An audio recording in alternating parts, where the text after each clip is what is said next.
Hello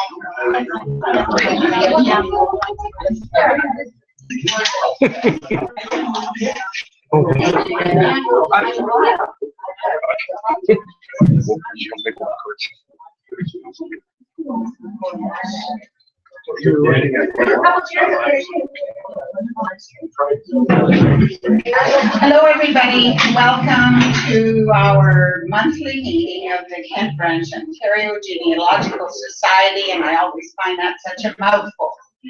Welcome to people that are here specifically for the speaker this evening. Give some thought to joining us. We have wonderful speakers every month. Is anyone here doing research that they would like to share the names they're looking for in the area or out of the area? Just put your hand up.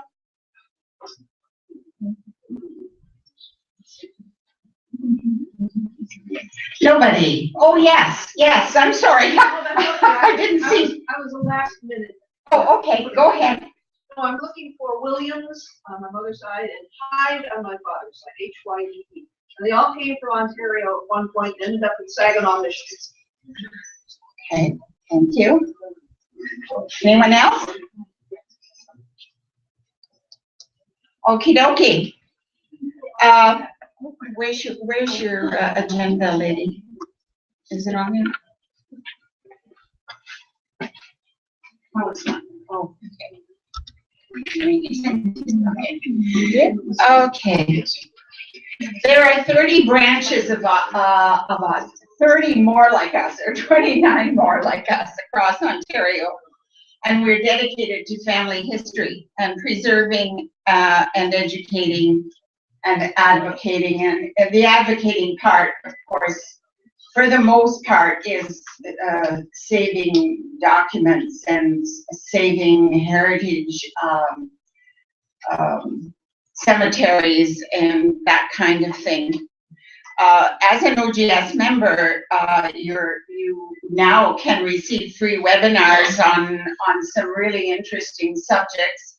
I must admit that I think I've only been to one because I can never get myself organized by 7 or 7:30, whatever it is. But they're advertised and they're free if you are a member. We have free databases, we have assistants, they have newsletters as well, and updates and forums, and the website is www.ogs.on.ca. Kent Branch members, if you're a member of OGS, you must be a member of OGS in order to join one of the 29 other branches across Ontario. You get all of the above, plus the resources that are specific to Kent County. We have the monthly meetings, which is the second Friday of each month. And we have a fantastic resource collection in our very own room up at the library, the main public library downtown. If you have not attended our library, just even to look around and see what we have, you will be amazed if you've never been there. A lot of people don't even know we exist. And I'll tell you, you will be surprised if you're doing research.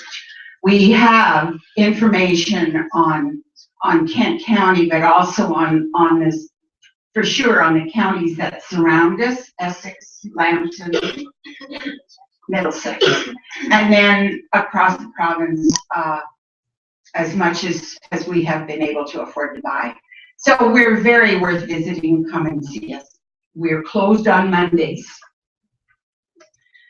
Both websites are open for you to snoop. So do that. We do have gift certificates this year that if someone needs gift certificates for someone who's interested in family history for Christmas, we do have them at the library in our room. We also have branch shirts, hats, bags, and tonight Linda is wearing a shirt and a pin, and yeah, so yeah. Oh, two different shirts. Well, they're two different shirts. Yeah, Yeah, one is a little heavier for those of you who are cold, and one is a little lighter for those of you who are warm. And I think they have white as well. They have white as well. And so if you are interested in any of this kind of stuff, speak to Linda during the break. Okay.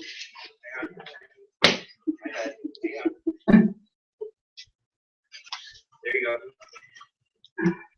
Okay. Membership renewals are due now for 2015. This is an optimum time for someone to join OGS in the month of November, because you will get access to everything and newsletters and whatnot from November and December, plus all of 12 months next year. If you join now, you get the best bang for your buck. This year, we are trying in this branch to initiate a 15 in 2015. And what that means is if a member talks a friend, a neighbor, someone to join our branch, they get to join OGS and our branch, they get $15 off their membership. Okay, but you also can get $5 off your membership from OGS, which is the sort of parent company, if you will, for both the member and the person that they have sort of brought to the fore. So that we're trying that. We're going to see how that works. There's going to be a Southwestern Ontario meeting November the 15th. That's tomorrow, isn't it? Right here. And it's going to be sort of IT focused, more or less. Branch chairs and branch committee chairs. Branch chairs, branch committee chairs. And that's tomorrow if anyone wants to attend. Ooh, okay. Let's do the community or the committee reports real quick so we can get to the important part and the interesting part of the meeting. As I'm the treasurer, the Canadian account has a balance of $11,979.29. We spent $602 in the month of October. These are for the 1st to the end of October. And the US was $3,499.38. It is now $3,000 lighter because I did finally transfer $3,000 out of the American account into the Canadian account, and we actually ended up transferring $3,267. So we're $267 to do it with the exchange rate. I also do research, and I have not received anything in the last little while, so there's nothing to report there. Diane?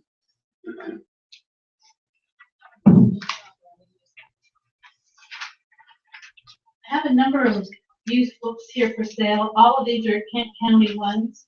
If anybody's interested in them, I have the reduced price on there. And for those who volunteer in the library, thank you, but we need a few more. I don't have anybody for tomorrow. So if anybody was counting on visiting tomorrow, I can't do it tomorrow.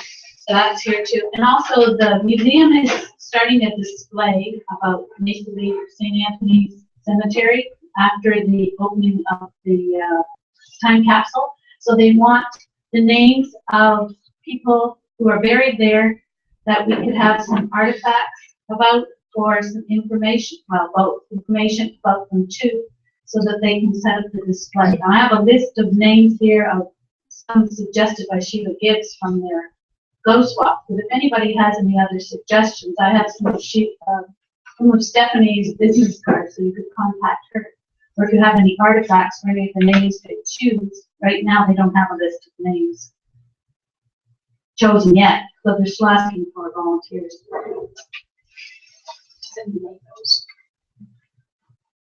Did you say about the book? Yes. I didn't hear that part. I have suggested prices on these books. They're all donations.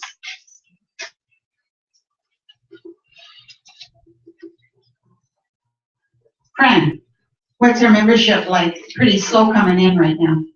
There won't be, I won't get another run until January. So we had one. We had one in the last month or so. I counted that last month. Oh, yeah, I counted her because I got a notification that she rejoined. okay. Donna and John are not here this evening. We are still. Oh, you are? Oh, there, I didn't see you. What have you to report? Nothing she says. Okay, nothing, well, there you go. Cindy. The newsletter issue number 4 is going to be out probably within the next couple of weeks, and then we'll start looking towards 2015. So if anybody has any ideas, any submissions, I will greatly take them. Jerry Wilson Publications, Still just putzing away at it. putzing away at it. Linda. This month so far, we have done the newcomers fair, which was being held at the old St. Joseph's Auditorium, has a new name. It was very interesting. We had between 40 and 60 people that came through. A lot of them did not know about anything about family history, so that was an incentive for us. We also had some teachers that came through on behalf of the different groups and nationalities that came through, and they were very much impressed because, once again, family history is not something that they had ever thought of for newcomers. So I think we made a good representation. We had a lot of questions. We had a lot of activity at our table. So as far as we were concerned, it was a plus event. I also have some inquiries out because when the election came through, we have lost all, I've lost all my contacts with the people that I currently was using, with the new people that are coming through. I have to make some new contacts. Also, the tourism is no longer under the economic development. It is now under culture. So once again, I have to start all over again with meeting and greeting all new people to get acquainted with them and to get back into the events for the group. And that was it. And I do not anticipate any events for the month of December. I'm looking at January for right now as far as events going out into the public and talking to them about family history. Thank you. Jill has nothing to report. Gordon is not here.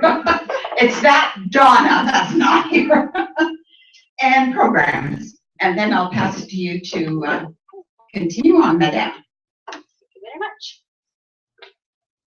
Just a mention of Frank's donation to the Kent branch at the back corner. He's generously donated a print for a raffle. So if you would like a chance to have that print at the back, there's a raffle box back there, and you sign your name and put it in the raffle, and we're going to draw that at our next branch meeting. So even if you're not here, you know, so you can still definitely do that.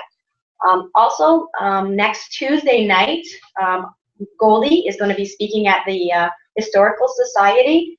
Goldie spoke for us, was it May, Goldie? June? And if you didn't happen to get that, come to that fantastic presentation, you missed it, that might be a good opportunity to catch it again. So it's going to be in this room next Tuesday night, 7 o'clock. So that's another opportunity. 7:30. Oh, sorry, 7:30. Oh, Goldie says, oh, wait. Doug Robinson was going to come and put out some flyers, but I don't see him. And Fred was going to share his cookbook, but I don't think Fred's here either. So, okay. Cindy, Yes. what time does the meeting tomorrow start? 10. Yeah, it's going to be here. We have Essex coming, Kent's going to be represented, Lambton's coming, we have folks from Oxford coming, London Middlesex coming, Elgin County's coming, and Niagara's already here. So it's going to be a brainstorming just to talk about what's working with the branches and what's not working and trying to help each other, because some of the branches are going under and that's not a good thing. So we're really trying to figure out what we can do to keep, you know, everything afloat. So it's a brainstorming session. Okay. Well, I need the next slide. Please, go. Oh, sorry, went too far. Okay, our next meeting, December the 12th, is going to be our annual Christmas meeting. Everyone is welcome to come out. It's more of a get together and we chat and we share stories. We have a raffle which has been going really well lately. Everybody brings items in and we have a raffle and some people clean house and go away with an awful lot of good stuff. Won't mention any names. And of course we have lots of treats and lots of good fellowship. January the 9th, the Kent County Library has done a digital collection online. There's a couple of flyers at the back. I wanted them to come and kind of tell us what it was about.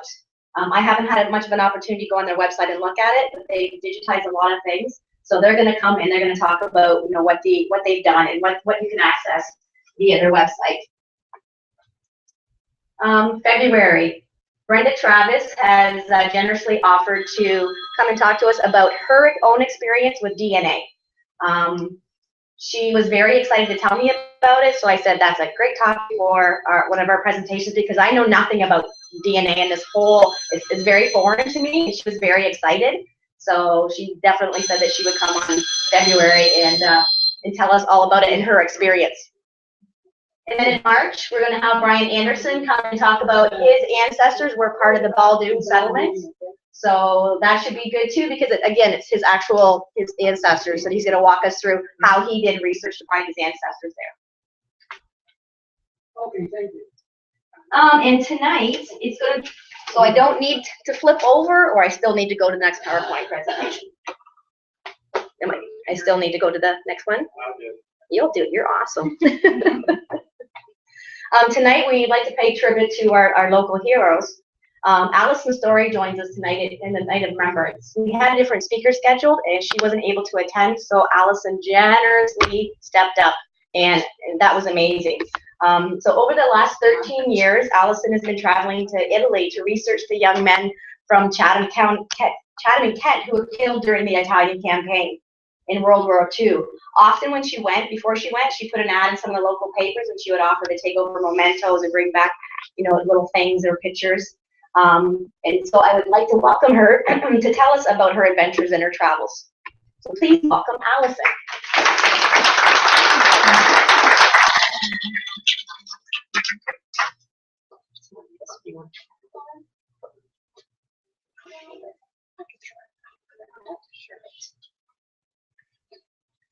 Good evening. Thanks everyone for coming.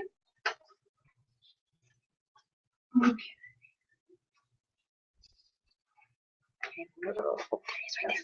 Remote. This is my first ever webcast. This is got history and modern technology all coming together in one night. At a retirement home. It's perfect spot for it. So again, thank you for having me, Cindy and OGS. I really appreciate it. It's been a real pleasure to talk to some of you beforehand, and really happy to be here with all of you to speak to you tonight about a subject that has been near and dear to my heart for over a decade, especially for your Remembrance Day program. I'm sure I'm not alone in this room when I say that this is really one of the most important dates on the calendar for Canadians. I'd like to thank Cindy for the invitation in our local historical circles. Wrangling the invitation to the Kent OGS meeting is something to be very proud of, and I am very honored to be here. Especially here at St. Andrews, I have a lot of family who has lived here over the years and friends like Herb and Molly French. And so happy to see some familiar faces in the audience. I'm also a member of the Downtown Chatham Rotary Club, which Herb so kindly sponsored me into. So I'm happy to see familiar faces in the audience, which is always nice when you're about to give a talk. And thanks to everyone out in the World Wide Web.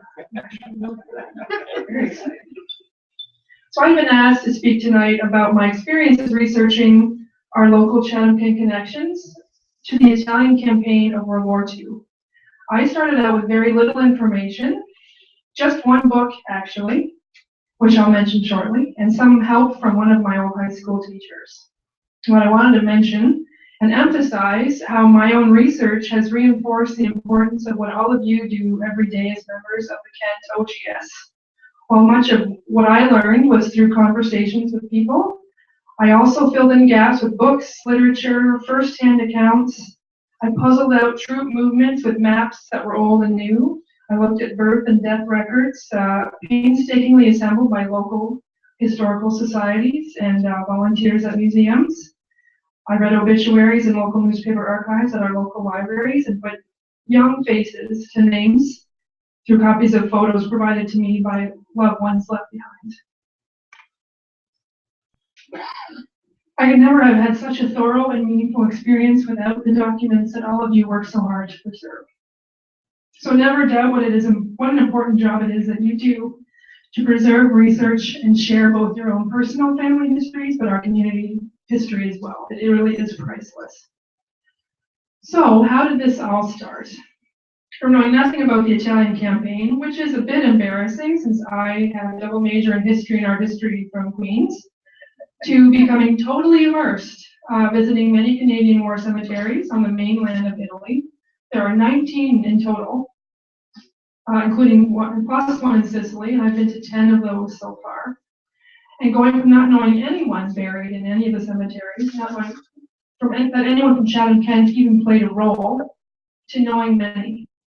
And I'm sure there are still many, many more. And this is one reason why I really enjoy speaking to groups like the OGS, as we can often connect a few more dots together and fill in a few more gaps and shed light on a few more men and women and their stories. And I'd like to share a few of those stories with you tonight. So for someone who had lived in Florence, Italy for a summer during university, I like to hit all the hot spots in Italy, Rome, Venice, that kind of thing. But this part of my life started really, to me, in the middle of nowhere in Italy. And so in April of 2001, I accepted a very generous invitation from Dennis Makowatsky and his wife BJ, who were living in Lanciano, Italy at the time, which is a medieval town near the eastern coast of central Italy at the foot of the Apennine Mountains. I visited them over Easter.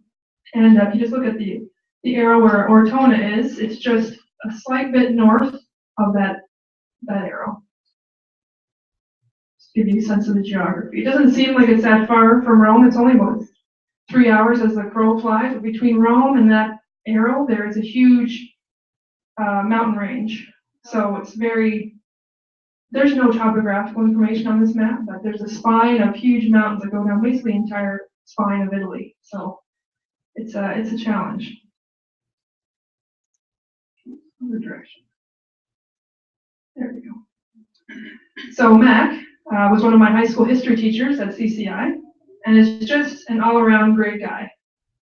After he retired from teaching in Ontario, he was recruited to teach at a private Canadian high school, also called CCI, ironically, Canadian College in Italy, in Lanciano. So he didn't have to change any of his outfits or his uniforms he had from this CCI, just brought it all over, it was all good. As I said, Lanciano is about an hour's drive to Ortona, which, as I was soon to learn after I arrived, was the location of some of the fiercest fighting during World War II. During my visit, Dennis drove us around throughout the local countryside and started to tell me about what happened there during the war.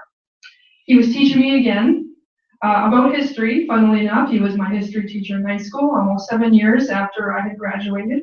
Once an educator, always an educator, and which was wonderful.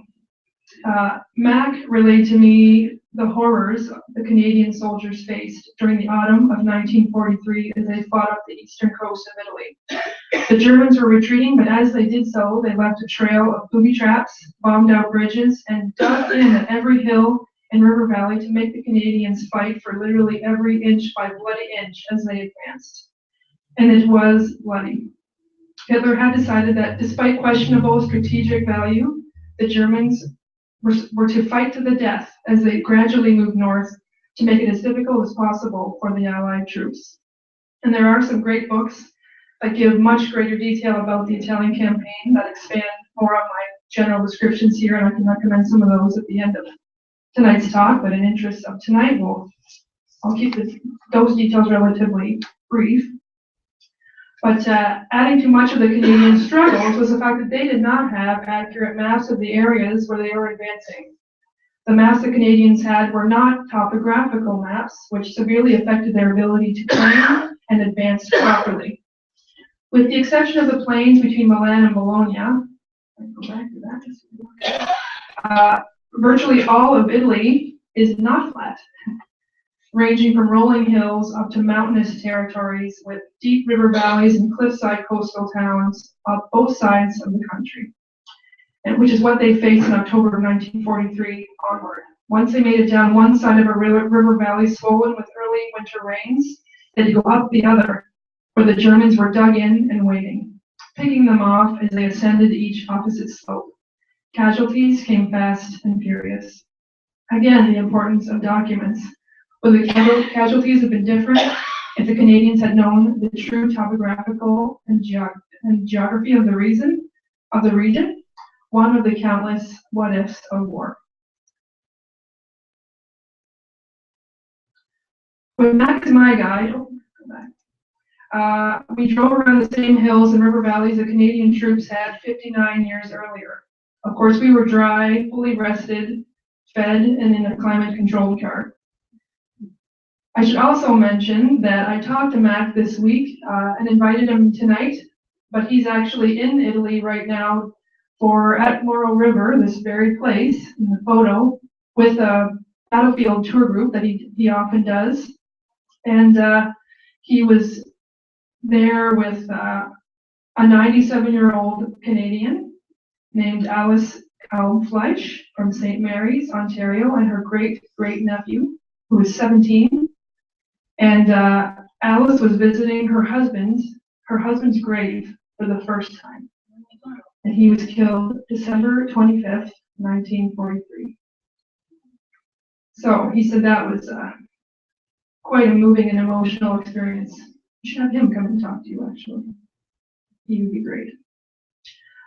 And I know he has a lot of stories like that, having visited Moro River numerous times. But when Mac and I drove around together, the last stop on the tour with him was one that I will never forget because it truly did change my life. Moro River War Cemetery, Canadian War Cemetery, as you can see here, has over 1,600 Allied soldiers buried there, including more than 1,300 Canadians from battles, who were killed between battles, October 43 to February of 44. So just out of curiosity, how many people here have been to a Canadian war cemetery of any sort? A handful. You will likely recall how immaculately they are kept, whether it's the Italians, the Dutch, the French, or the Belgians, they treat this sacred ground with great respect, and Moro River is no different. It did seem like no blade of grass without a place. Flowers were blooming even in the early spring with the snow-capped happenings in the distance, and the aquamarine blue of the Adriatic Sea just a few hundred meters to the right, just to the east of the cemetery. So Mac had already started to research the cemetery and the young men buried there, which gave me my next shock during our visit, because there were guys from Chatham, Kent in this cemetery. They were resting under Italian skies for close to 6 decades at this point. Guys from Chatham, from Blenheim, from Richtown, from Morpeth. I was truly overwhelmed. 9 guys were there, Mac said. I found 9 guys from Chatham, Kent buried here. My head was swimming. 9, I could not believe it. I walked amongst the 1,600 headstones in perfect symmetrical order, and I knew that I had to know more. How could I not know about this? And if I didn't know about this as a history major, how would anyone else know about it? I didn't realize it then, but something had changed, something had clicked, and I felt for the first time as we drove away from the cemetery, as we headed back to Lanciano, to our warm beds, to our Italian meals, our red wine and camaraderie, and my heart sort of squeezed a bit that I was leaving them behind. I felt these were my guys, and I was leaving them there. So I vowed I would learn more, and I would do whatever I could to share what I learned when I came back to Chatham. So when we got back to Mac and BJ's apartment in Lanciano, Mac gave me a book called And No Birds Sang by Farley Mowat, who I'm sure most of you know. He's a well-known Canadian author, bit of an iconoclast, and he just passed away a few months ago, actually, in May. Farley was part of the Hastings and Prince Edward Regiment, also known as the Hasty Peas, who were based out of Belleville. And they fought throughout the entire Italian campaign and the war itself.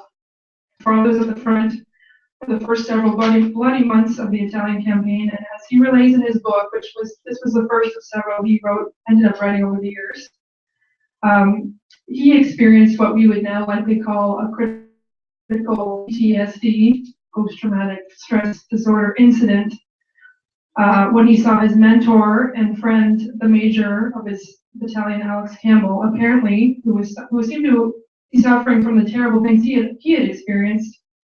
He ran out of their protected position and deliberately into the field of gunfire.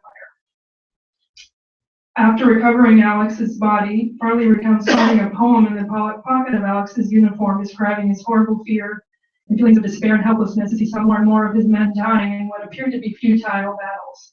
Alex had always behaved with nothing but bravado and positive comments and encouragement.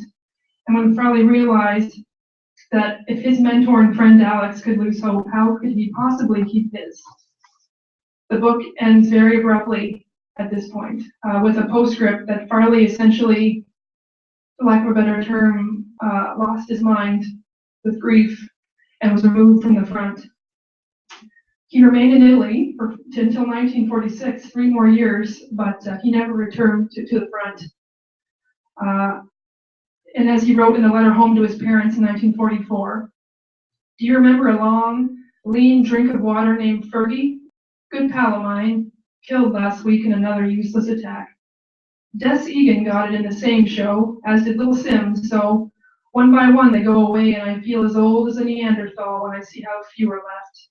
If I make it to the end, will I be one of those guys who sit in a pub mumbling the names of the gonaways into his booze? Facing down the shadows is going to be hard. Primary sources. We all know how important those are. And there's no clearer description of the horrors of war and its effect on the human psyche than Farley's book. And it is a difficult read at times, but it is worth it.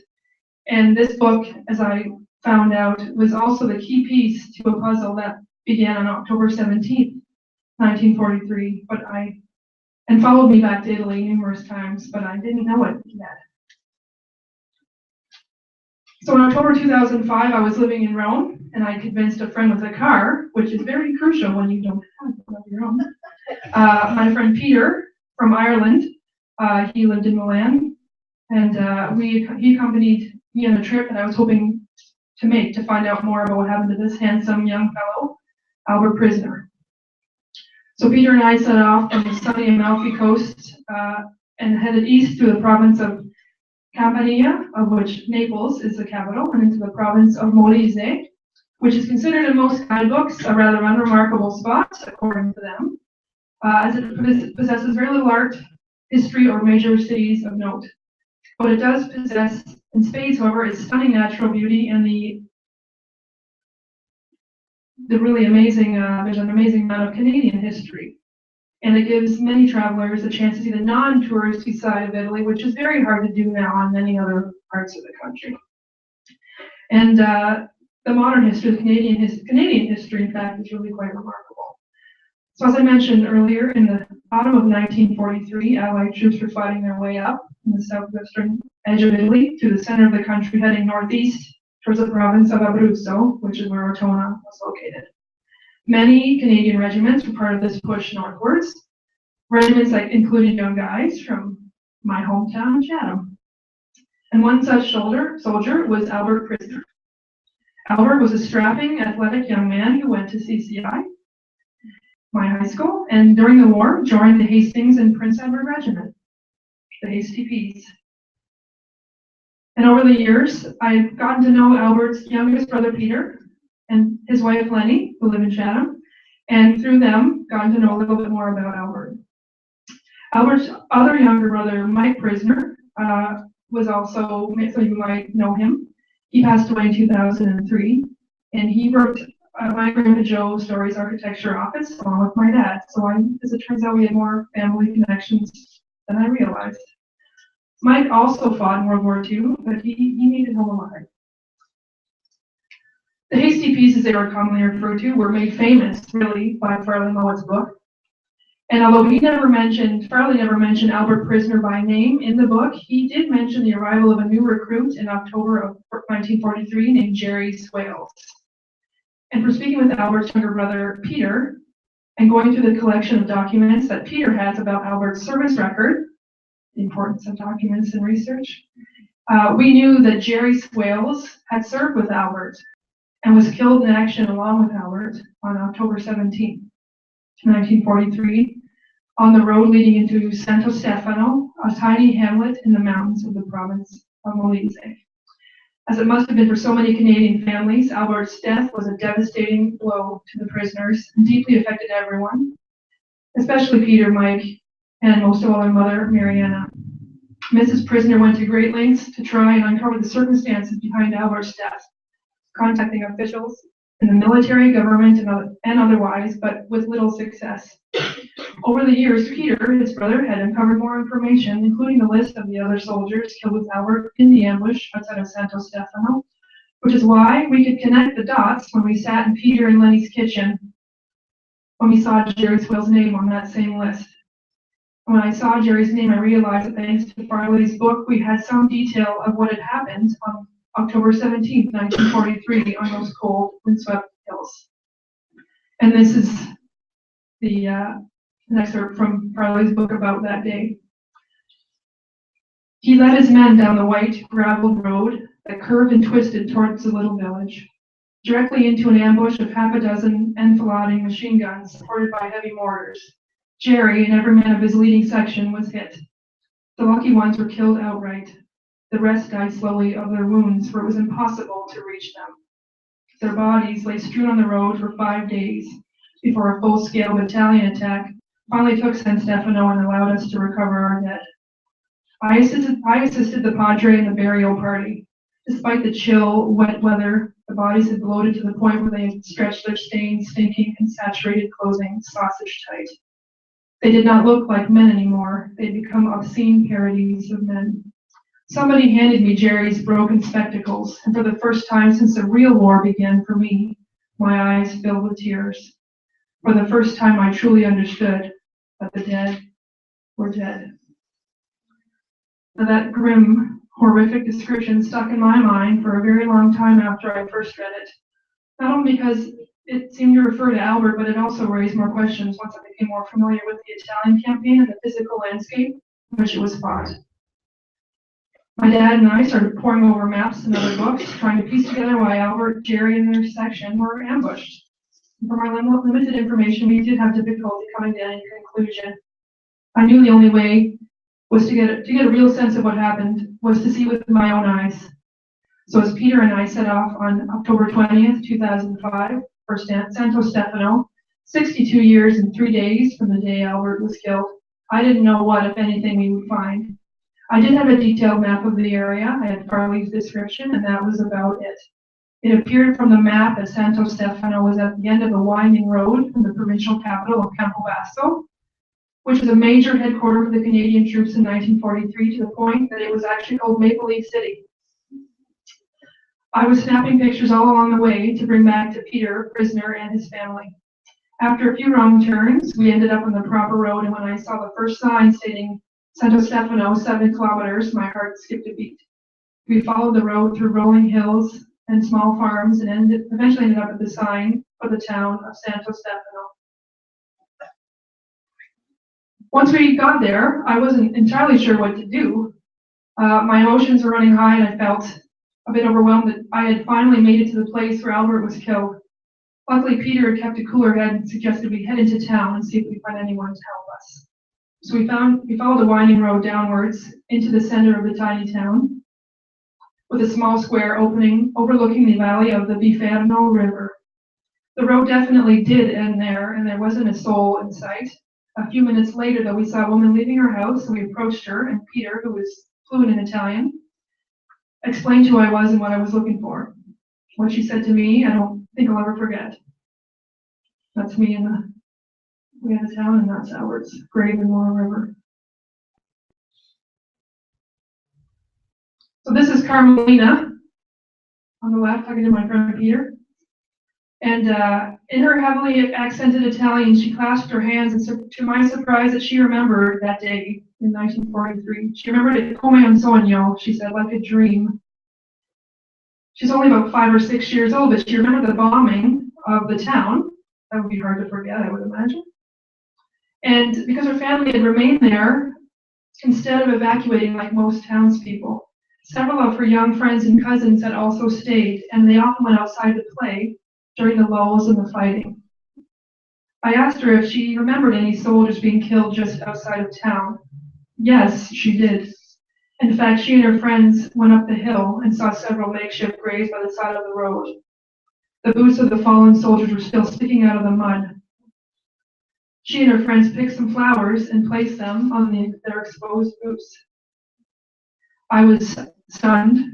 I couldn't believe that not only had we found Santo Stefano, but we had found a woman who remembered that day, a woman who, as just a small child, who would probably have yet to understand what she had experienced or really comprehended, picked I fiorini, these little flowers, with her friends and placed them on the boots of the fallen Canadians, on Albert's boots. At that point, we kept chatting with Carmelina. I was getting a little emotional. So before we knew it, we were back in the car because Carmelina wanted to show us where it had actually happened. So we drove back up the hill with Carmelina, giving directions and a description of what she remembered of the battle. And she pointed to the spot just outside of town where the soldiers had been killed, and then just slightly further up the road where their bodies had been buried. And probably most of you know that most Allied soldiers were buried where they fell during battle, and then reinterred from 1946 onwards in war cemeteries closest to where they were killed. The spot where Albert and his comrades had fallen was exactly where he had stopped to take a picture before we went into town, right at the town sign. So right there, which I didn't know when I took that sign going into town. I could not believe it. Carmelina also pointed out the only high ground in that area, which is in the photo on the right. It's a little dark, but at the top of that hill was a hill overlooking the road into town where the Germans had set up and where they ambushed Albert, Jerry, and 6 other Canadians. The road into the town followed along the spine of a hill that it was exposed from every direction, and therefore they seemed to be easy targets. As I stood along that gravel road, I looked all around me, trying to burn every vision into my mind. The valleys surrounding, the little hilltop towns facing us, the dirt, the grass, everything. I pictured Albert leaving Campobasso that morning, walking along the same winding road, wondering if he had any sense of what he would encounter, or if this was just a regular patrol. As we stood there, the sun went behind the clouds, the wind picked up and chilled me to the bone. It got very cold very quickly, and I imagined what it would have been like to lay in the mud, mortally wounded. I hope that he was one of the lucky ones, as Farley mentioned, who was killed instantly, not left out to die because it was too dangerous for his comrades to make it to him. It was overwhelming to try and grasp the enormity of it, but at the same time, the utter banality of it. This was just one little road and one minor skirmish among the legions of little winding Italian roads and skirmishes that left so many Canadians killed or wounded. This battle, like so many other battles fought during the Italian campaign, never made it into the news. It barely made it into the history books. But it did happen, and 8 young Canadians were killed just like that. And the only reason that this battle made it into my own experience is because Albert was from Chatham. He walked the same halls at my high school as I did. Likely walked along King Street as I have and shared some of the same experiences I did growing up in our hometown. So the day after we were in Santo Stefano, I went back to Ortona to the Morro River War Cemetery, like I had done so many times before. It's where Albert is buried, and where Jerry Swales, who is from Toronto, incidentally, is buried, and where, at that point, I knew of at least 16 guys from Chatham, Kent, had their final resting place. As I knelt down in front of Albert's grave with my bunch of flowers and Jerry Swales right beside his, the first time I actually talked to him. I felt a little strange at first, but I told him where I had been, what I had seen, and I said thank you. I wasn't sure if he could hear me, but I still felt the need to say it, and I still actually talk to him every time I go back, and I don't feel quite so strange like the first time. But again, I had to use every tool at my disposal to piece together Albert's last days. Marianne, a prisoner, Albert's mom, a basic map, directions from a guy in a random grocery store in Campo Basso. We had no idea where we were going, to a modern day GPS and Peter's BMW, which are not always that helpful in Italy. And to the best historical asset of all, a first-hand account by Charlie Moore. Without all of these pieces, I wouldn't have so much of Albert's story. This is my next story.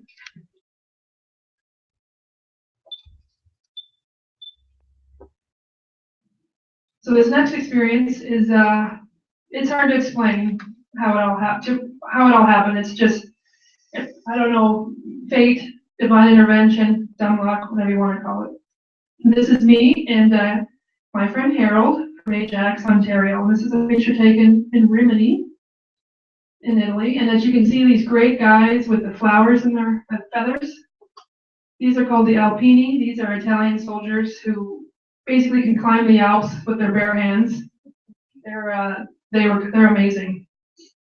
And they wear great outfits, fabulous hats. So they're good in my books. Love cool hats. So you might have heard about this. This was the 60th anniversary Canadian commemoration of the Italian campaign, and many Canadian dignitaries, Italian campaign veterans like Harold, their family and friends journeyed from Canada over to Italy for this anniversary. For many vets, this was the first time they returned to these places of battle and loss. There had been a 50th anniversary celebration, but that was sparsely attended. For many vets, they said that 50 years was still too soon to relive such terrible memories. So how did we end up here? I was living in Milan at the time in October of 2004. I had just arrived to live and work in Italy less than a month before and had no idea about the 60th anniversary plans for Canada. With just a few days before the ceremonies, my dad, I'm assuming, had emailed me to tell me about it, and I knew I had to be there. I wasn't sure what was happening or when, but I knew the commemoration started in Cassino, Italy. I had to be there. So on the Tuesday afternoon, I hopped on a train and headed south to Cassino. I had no idea really how I would get where I needed to go or how I'd find out more about the commemorations, but I booked a small hotel on the outskirts of town. When I arrived in Cassino about 10:30 that night, the train station had already closed, and there was just a few stragglers from the last train that I was on. As I waited for my hotel shuttle, I noticed a short, older man standing with two others. They looked like they were trying to help him, but weren't having much success. I sort of half paying attention, as any potential situation with an Italian, especially at a train station, as I learned, can always turn into something unexpected. But as I looked closer in the light of the street lamps, I noticed this man was wearing sunglasses at 10:30 at night, and he had a poppy pinned to his hat. And this did catch my eye because Italians don't wear poppies in Italy. It's not one of their traditions. And the Brits wear poppies, but they're not the same design. And I'm not sure, maybe the Australians as well, but I'm not sure who else wears them besides us and the British. And it was a Canadian poppy, and I could tell, and he was speaking English. When I came closer, I could hear them, and the other two were speaking Italian. So the circumstances were a bit strange, so I thought I would try and help. So I walked over, and the older gentleman looked at me with a combination of relief and disbelief and shouted, "You speak English?" And I said, yes, I do, and that was Harold. And so as I came to learn, Harold was part of the RCRs, the Royal Canadian Regiment, that fought across Europe during World War II. Harold arrived in Italy as part of a large wave of reinforcements so desperately needed by then in 1944. He luckily managed to miss Ortona. He arrived after, but the fighting in central and northern Italy along the western coast and eastern coast was no better.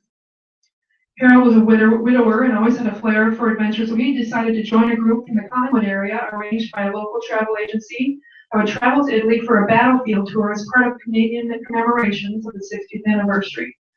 When the group of about 20 Italian campaign vets and their families landed in Rome from Toronto after a long overnight flight, they got on a bus and headed south towards Cassino, the first stop on the commemoration tour. They stopped at our equivalent of a highway rest stop. Harold went in to use the loo, and when he came back, the bus was gone. Gone with his ID, his glasses, his luggage, his travel information, everything.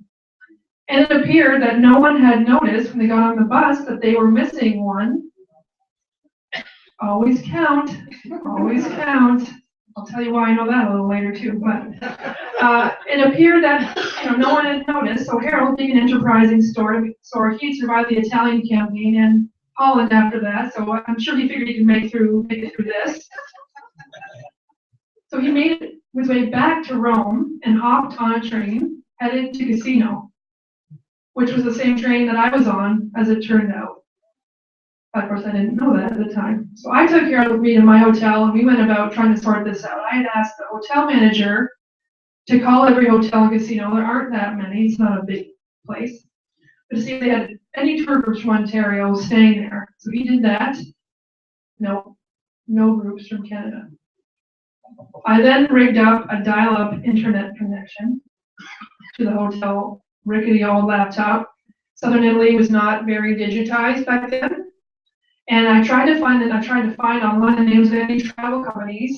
And again, this is 10 years ago. Google was not a common thing back then. So I tracked down a few online eventually, and I called them directly on my Italian cell phone. And one of the companies I called, and with the 6-hour time difference, thankfully I just barely caught them before they closed. The one who answered the phone and listened to my story uttered a few expletives in shock that I won't repeat here. But I could hear a rapid shuffling of papers as she was probably looking throughout her desk to find the itinerary and location of this group that she had sent over.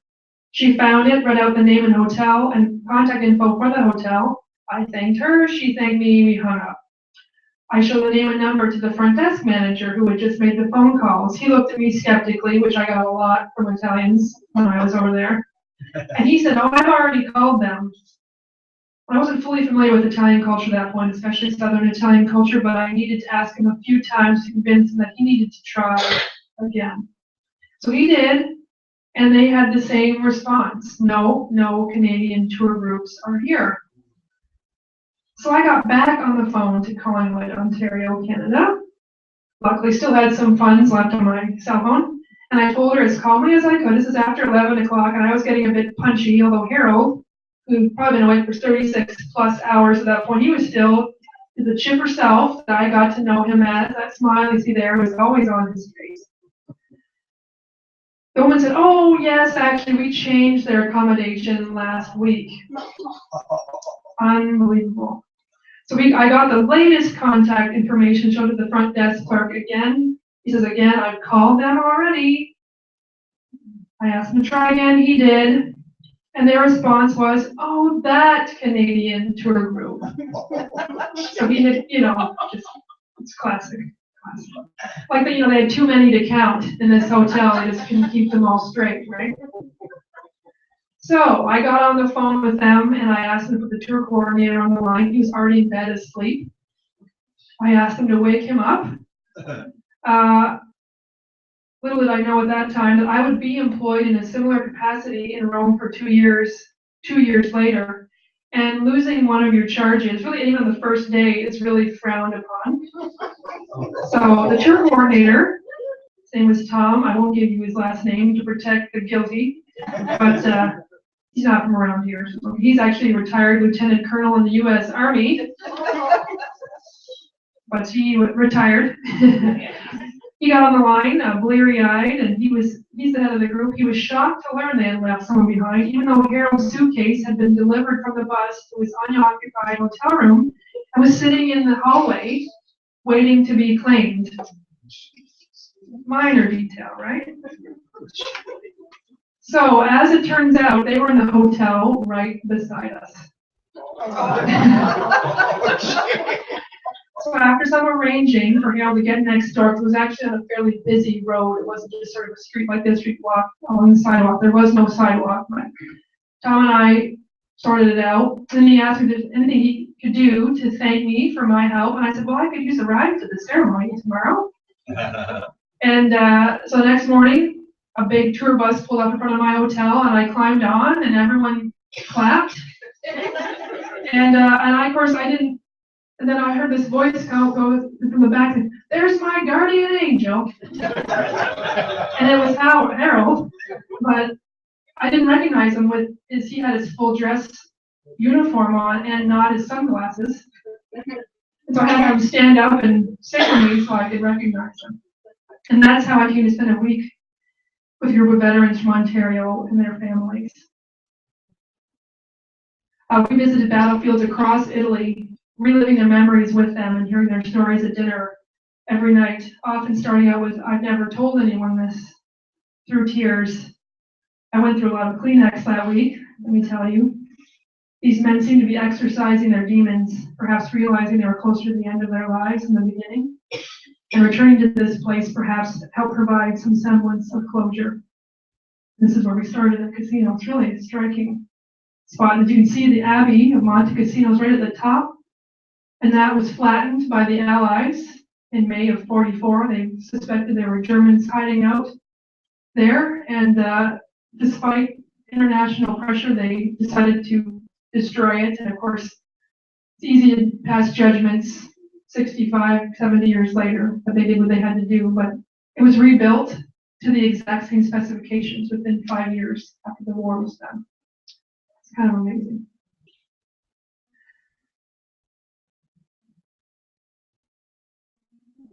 My friend Neil McKinnon, he's from Barrie.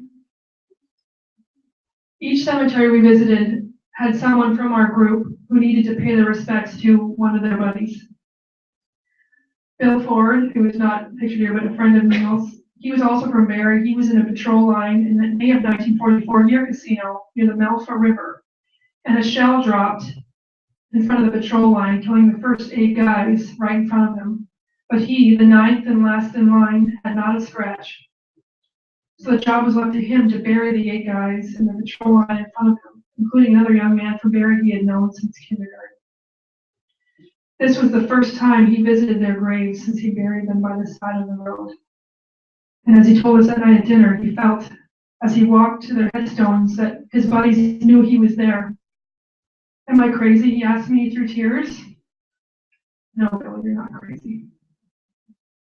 And that's actually Smokey Smith, who passed away not too long after this, but he came over to Italy and he was a hero everywhere he went. And that plaque was dedicated to him in his honor in Rimini, based on some heroic actions of his during that campaign.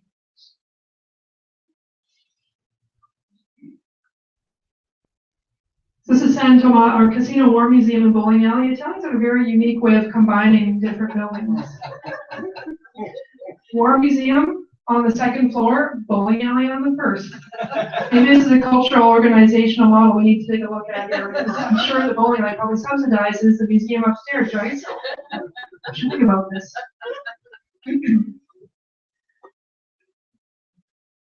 I stayed in contact with several of the men I met on this trip. Harold in particular, unfortunately he has severe Parkinson's and is unable to write me anymore about all of his physical ailments. But occasionally I do get a typewritten letter from him, as he has some voice recognition software. He's still sharp as a tack. And my experience with them is something that I will never forget. And my last story for tonight, finding 3 more Chatham Kent guys and trying to piece together their stories, which is what I'm doing right now. This is a journey I'm still on, and in fact, just learned some more information yesterday, courtesy of our friends at the Blenheim Freedom Library and Museum and the Blenheim District Historical Society. On September 17th, 1944, just a few weeks, 70 years ago, Private Norman Beanie of Cedar Springs, a member of the Royal Canadian Regiment, was killed in action during the Royal Canadian Regiment assault on the Gothic Line in northern Italy. My dad figured this out. We figured that Norman was probably mortally wounded as the regiment advanced along the west side of the Rimini airfield in what would turn out to be another futile and costly attack. So how did we come to learn about Norman? Our interest came about when I posted a note in the newspaper shortly before my parents' November 2008 trip to visit me in Italy, saying that we would be visiting the Moore River War Cemetery, where I then found out at that point, each year I found out more, there were 29 Chatham Kent guys buried. First we thought there was 9, and as the years went on, we found more. And there may still be more. And that we'd be happy to take photos, bring mementos, etc., to the cemetery on behalf of family members. Not too long after that, I received a call from an elderly woman asking if we would take a photo of Norman's headstone and bring back some dirt from his grave. She had been Norman's fiance. She was 15 and he was 19 when he went overseas. And although she did eventually marry later, she thought of him every day what her life might have been, and she never forgot her loss. We thought we knew all of the CK soldiers at Morrow River, and Norman was not one of them, so we were puzzled. Luckily by then, the online searchable database for Canadian soldiers killed in action was much improved, and with some searching, we tracked him down at the Gradara Canadian War Cemetery near Rimini. The only issue for us was that the Gradara was not part of our travel plans, as our itinerary was centered around our usual destination of Morrow River for the Remembrance Day ceremonies. But we felt we really couldn't let down Norman's fiance, so we decided to change our plans, and we would make the several-hour trip north out of our way after the Remembrance Day ceremony at Morrow River. So after some misadventures on the back roads, which seems to be standard practice when you're traveling in Italy, we eventually found the cemetery, which is another beautiful spot, and we found Norman's grave. I apologize, I should have put courtesy of Blenheim Freedom Museum under those photos. My citation.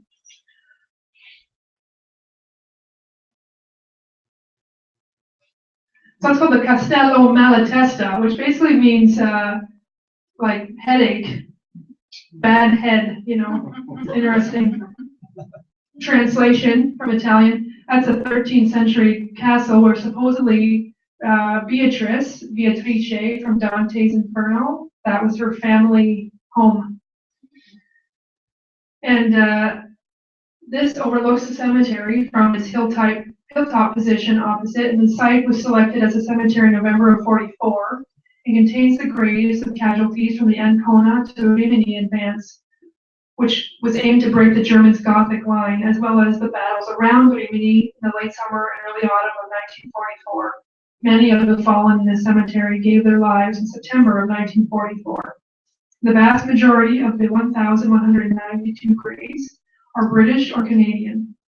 In addition, nearly 1/3 of the 369 Canadian War dead represent two units: the Royal Regiment of Canadian Artillery and the Vendus, you know, the military, so it's the Royal 22nd Regiment from Valcartier, Quebec, who each had 51 burials.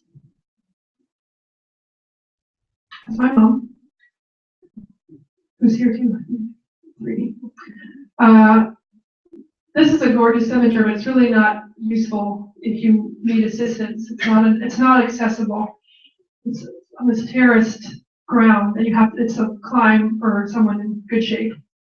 It's beautiful, but it's unique design compared to the others.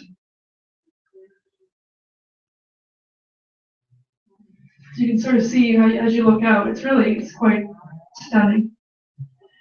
And it was a beautiful sunny day like this when we arrived. And my dad took on the task of looking through the cemetery register, as we now knew to do each time. And we were surprised to find there were two other CK fellows buried here. One from Tilbury, Robert Marchand, age 19, killed in action on September 11th, 1944. He was in the 9th Armored Regiment of the British Columbia Dragoons, son of Alfie and Agnes Marchand of Tilbury. The other was Doug Smith, age 27, from Wallaceburg, killed September 3rd, 1944, son of Stanley and Margaret Smith. And these two photos, you're wondering where I got them, they're actually on the Canada Virtual War Memorial website, where if you have photos of anyone on that database, if you're a family member or you have permission from a family member, you can send them photos and they will post them on each record. So I wish we could do more of that. Because I've got a ton of photos, but I don't have family connections to most of them, so it's tough to figure out how to get around that. I understand why you don't want anyone randomly posting, but it's but some have, and this is what's on there for Doug's. Doug's great. I don't have any information on either of them yet, but I haven't given up. Back to Norman. We kept our promise to Norman's fiance and paid our respects. The limited information I have so far, it appears that Norman's parents had passed away well before Norman went overseas, which is why his fiance had referred to him as an orphan. With his sisters, his only family, Avis on the left, Mary and Helen, it was left to them to inscribe his headstone. And I wonder if that picture is somewhere in Cedar Springs, where he was from.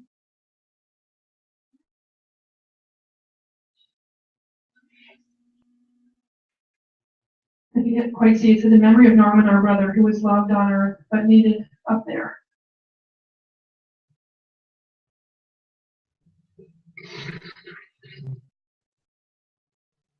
Took our photos, gathered a small amount of soil, and I didn't declare it, by the way, so don't rat me out. Oops, it's on the internet. Oh, I'm totally busted. 2 years ago. Statute of limitations, right? When we returned to Chatham, we provided them to Norman's fiance, and she burst into tears on receipt of the photo in the soil. She's not aware of anyone from Norman's family ever being able to visit his grave. She also sent me, and I got in the mail a few weeks later, several scarves. I brought one to show you.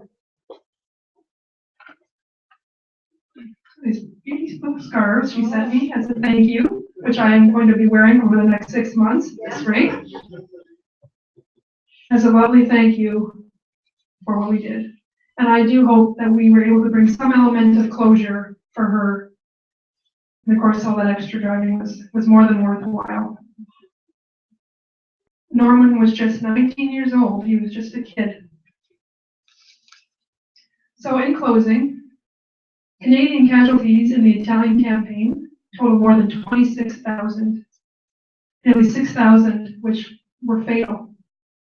Most of the Canadians who died in Italy are buried in the many Commonwealth war cemeteries there, or are commemorated on the Casino War Memorial. The brave Canadians who fought in Italy are among the more than 1 million Canadians who served during the Second World War. Coming from all walks of life, these Canadians accomplished much and sacrificed greatly in the fight for the rights and freedom of others. Of course, what many of the history books don't tell you in any detail is that once the D-Day landings took place in June of 1944, young Canadians were still fighting, being wounded, and being killed in Italy. But the glory of the D-Day invasion pushed everything else off the front page, to the point where the soldiers in Italy were referred to by one British politician as the D-Day Dodgers. Like the previous year and a half didn't count for anything. But as is our wont, our Canadian boys took the slight and turned it around into this salty tune. But I do think this is one of the reasons why the Italian campaign of World War II is still unknown to most Canadians. It was overshadowed by other major battles and more glorious victories. But we cannot forget, we must not forget, in honor of our guys from Chatham, Kent, and across Canada who volunteered for our country. They were guys like my friend Harold and Farley Mowat, and guys like Albert Prisoner and Norman Beanie who made the ultimate sacrifice. And it is for this reason why what you do as historians, as researchers and genealogists at the Kent OGS is so important. To research and learn more about those who came before us, to keep alive the memories of our loved ones, and compile it and preserve it for future generations. Never doubt how important it is that you do what you do in preserving our history, because without you, it would be lost forever. So thank you again for having me tonight and allowing me to share with you just a few of these stories that made an impact on my life. Thank you.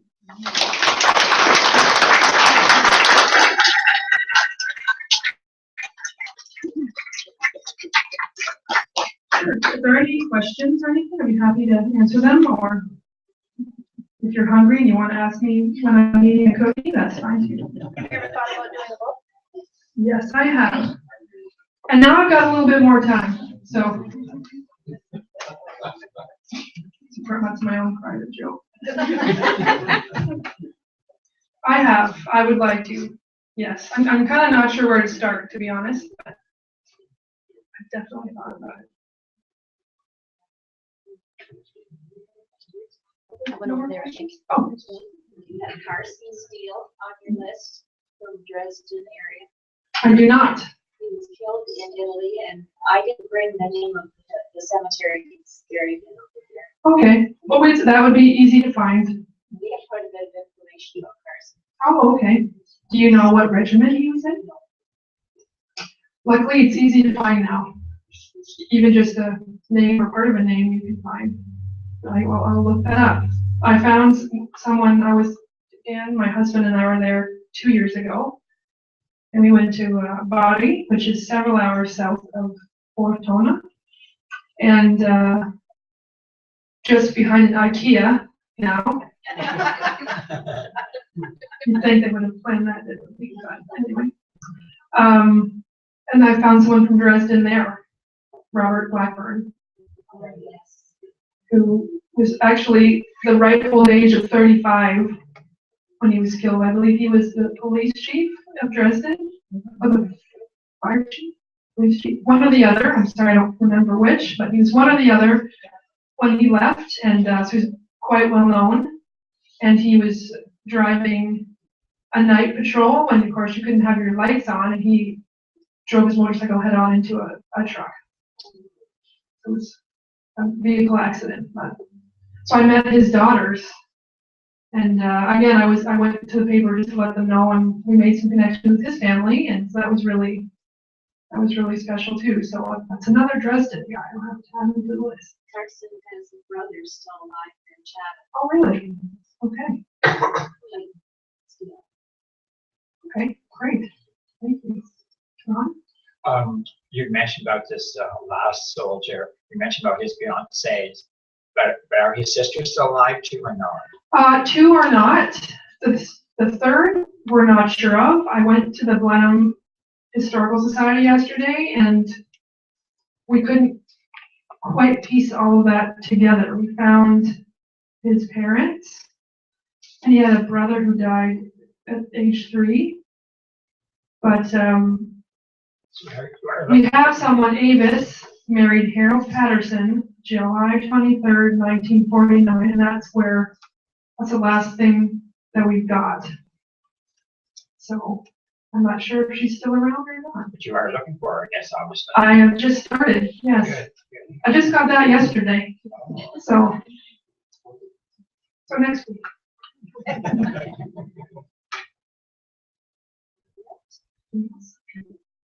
Okay, well, thank you very much for your time. I really appreciate it, and thank you for listening. Well, thank you, Alex. I'd like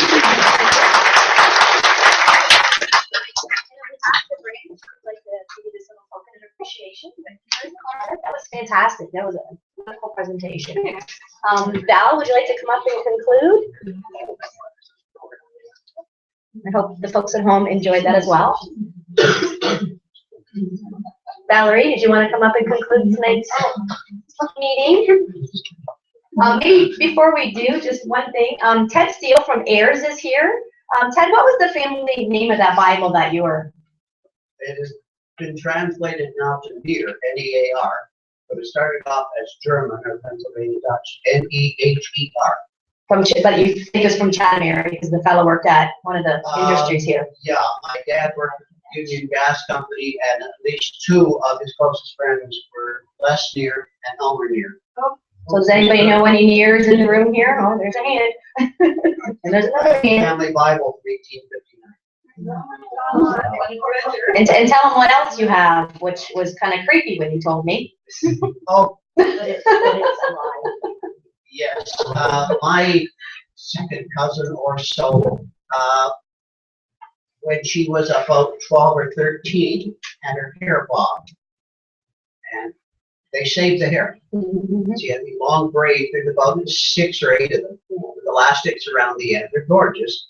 They were put in a chocolate box, and she wrote on the lid, Mom bobbed my hair when we went to see Grandma in Chad in 1921. That was many years. So that goes with the Minnie's Bible. daughter, pardon me.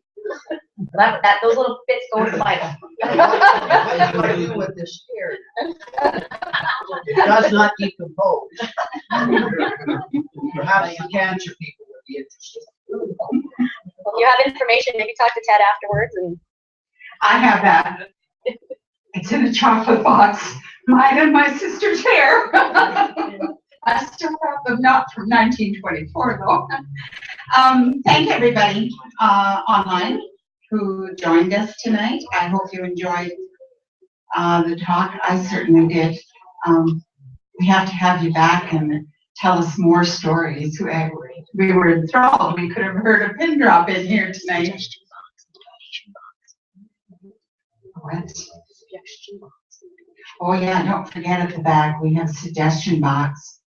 If you have any ideas for topics or how we do things, how we don't do things, whatever. Suggestions gratefully accepted. We will read them all.